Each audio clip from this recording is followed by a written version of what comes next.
Yesterday, I started to look into this new piece for the freebase accordion. It's Ports Gore by Yann Tiersen. And I've learned a couple of songs by Yann Tiersen for the freebase accordion already, and this has been one of my favorite pieces to listen to.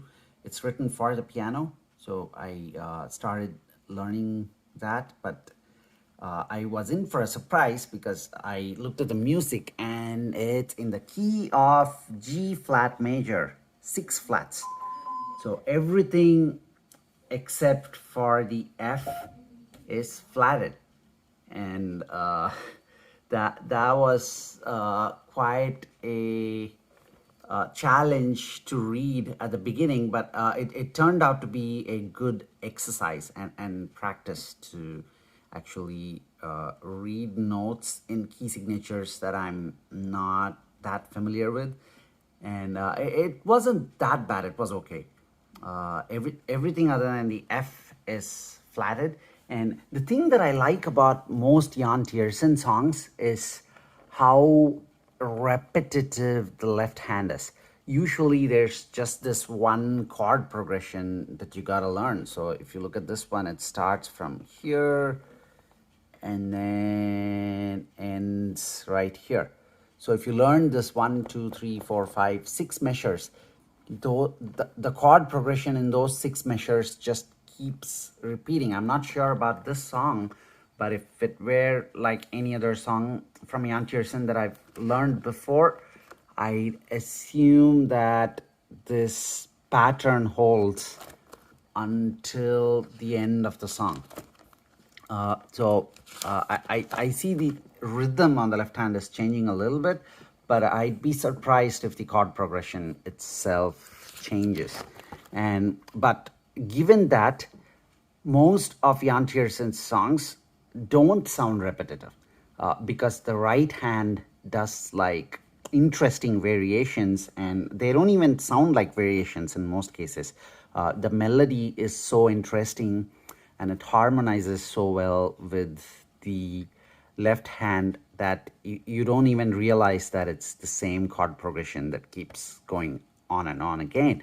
And in a lot of cases, you just start with like a simple right hand. So the first time over, we are not even playing anything in the right hand, and then we're adding like a slow moving melody, and then it picks up. We are playing a little bit of octaves, and then I see a lot of octaves, and then we are doing different type of melody, which looks like broken chords mostly. And but it does sound really good. And if you haven't really listened to this song already, I'd highly recommend that you go give this a listen. And I've only learned the left hand part of this right now, so I have to add the right hand to this in the coming days and weeks. So let me see how this sounds. The left hand, we have a lot of stretches, and this is probably the hardest left hand chords that I've played on the free bass accordion so far.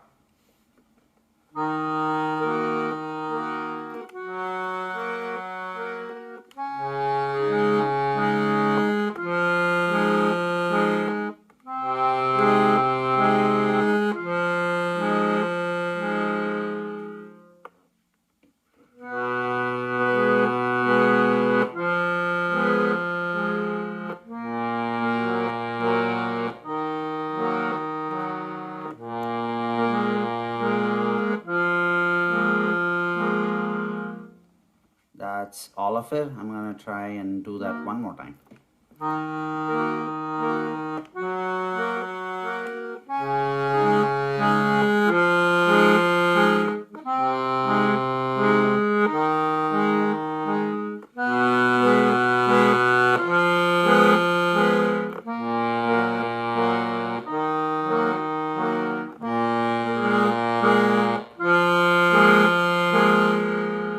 Okay, that was a little bit faster, but what I need to enforce is that I should be doing consistent bellows movements.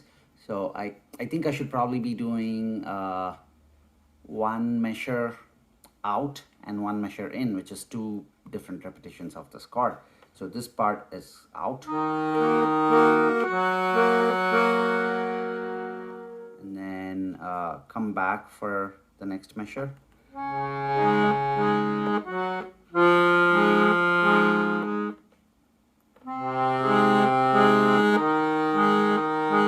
Maybe that's a little bit too much. I'll probably be doing two measures out and then two measures in.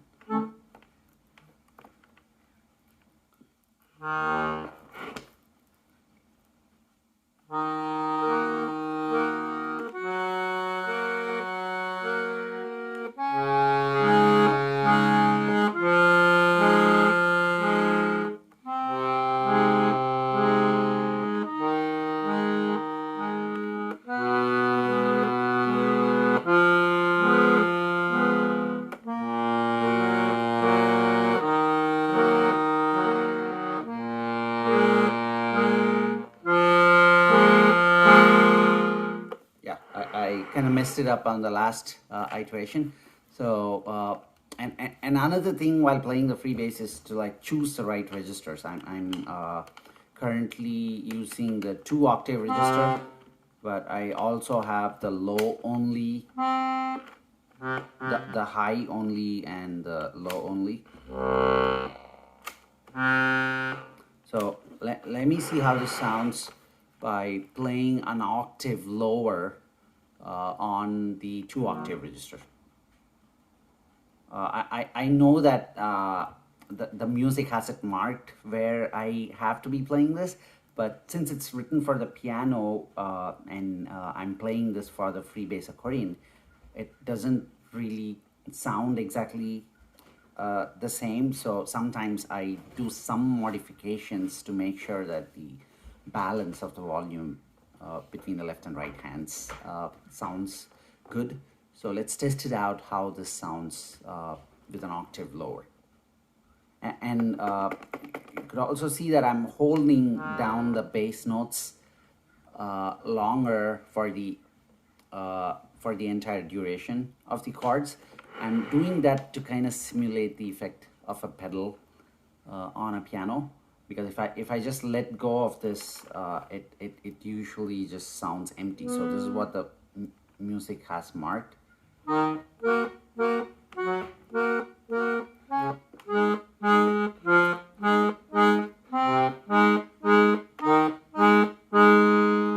So depending on how it sounds, after adding the left hand, I might choose it to do this way or the other way.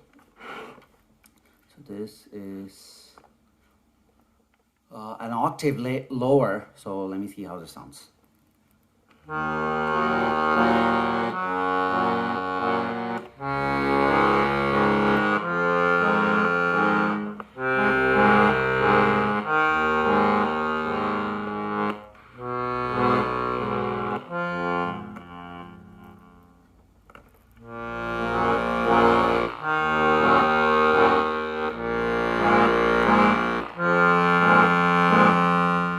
Yeah, I like the sound of the bass note that I'm holding, but unfortunately the chords themselves sound too muddy if I do it down there. So I wish I could do this with the rest of the chords an octave higher, but I don't think that's possible if I'm holding it down.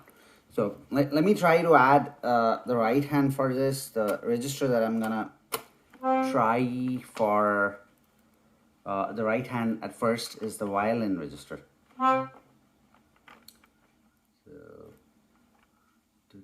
So, here we are. Okay.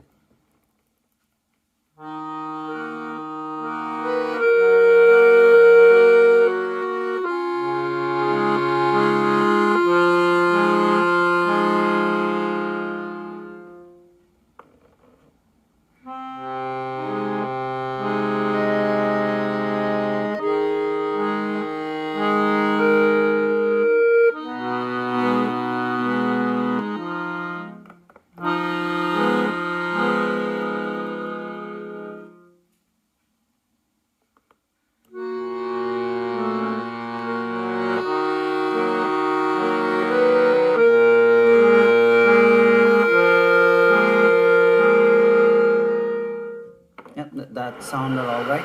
I haven't really learned the right hand yet, but I just wanted to do a sound check to pick the registers because I'm just curious. And let's see how a clarinet register sounds, which is the single reed.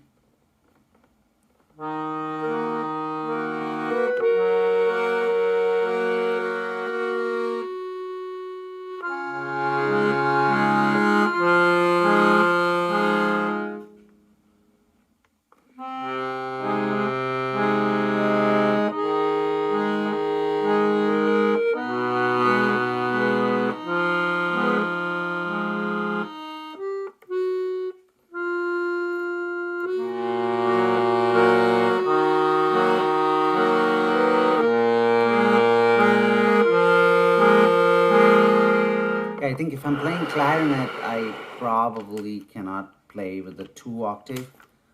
Sitting here, it's drowning out the sound. So let me see if I drop out the higher octave from the left hand register. Let's see how this sounds.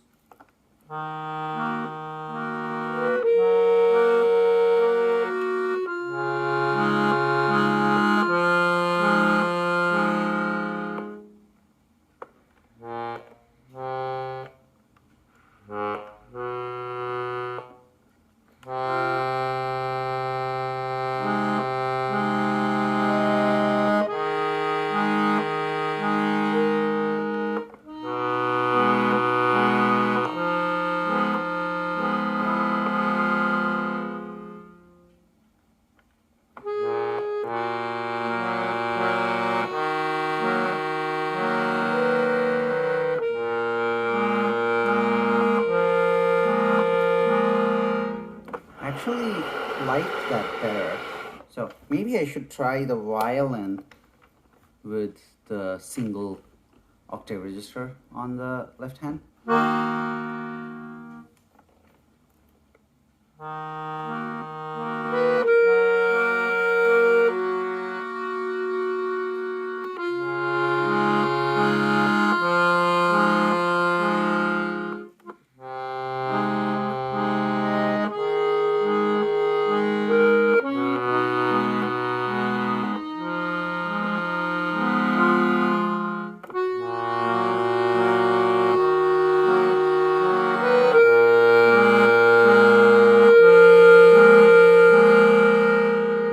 I can't quite decide between the double octave and the single octave on the left hand, but I do like the violin, which is the 2 middles on the right hand.